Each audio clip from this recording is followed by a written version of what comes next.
choosing to express from the hearts, time is our greatest illusion. When we're expressing time or the limitations of time, we feel that there's something to experience in between the achievement, which we set our minds to achieve, and our present existence. So ultimately what's created is the illusion in between this happiness which is ahead of us and this present moment. And now this is where the manipulation takes place.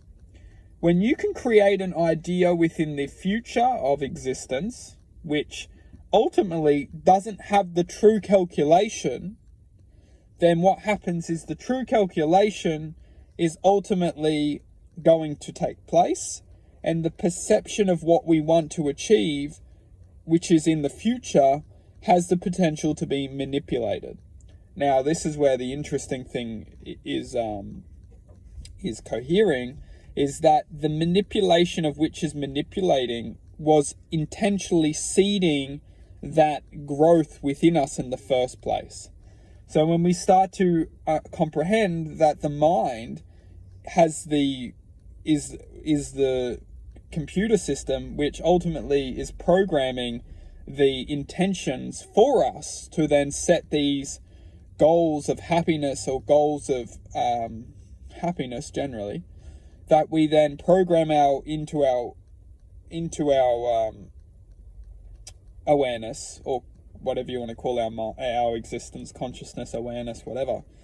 The minds give us something to program, give us a goal to achieve, and then we go and set our attention, our existence to achieve this goal.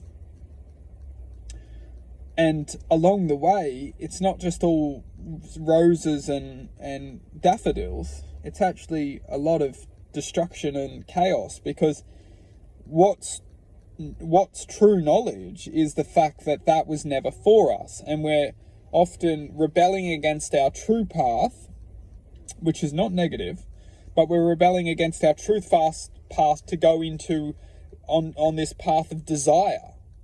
Now, if you look back, and what's fascinating is if you go into any religious teachings, it really reenacts the same principles as this concept or analogy, is that we rebel against our true path or true state of existence to go in search of something that doesn't truly belong to us.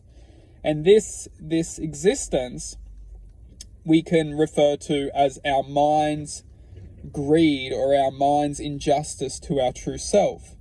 Because when we are just desiring things, if we're just going out into the world trying to desire something, we might be distracting ourselves to what we truly came here to learn or came here to acknowledge. Now, nothing is negative. This isn't to say, so it's negative that we want to try and treat ourselves, it's negative that we want to try and set goals to, achieve greater possibilities. This is not what I'm saying.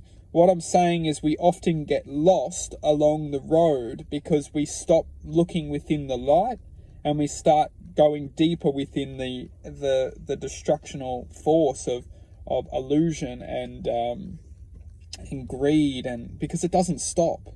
So when something's seeded within us that may be seeded from, desire, the plant only grows. So what maybe was convinced good for us will only keep growing into this plant of desire and separation, comparison, judgment. The plant only grows. And to summarize out of all of this, what's the true state of existence or the true fate for us is to accept. How many of us stop accepting because the plant only grows bigger and bigger and bigger, and then we feel that we can't accept because we don't have control of our lives?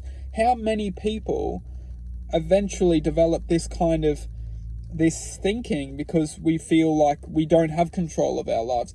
Well, the truth is maybe we don't have control of our lives. More so, we don't have control of, we'll wrap this up into a part 2, because we're just really getting started.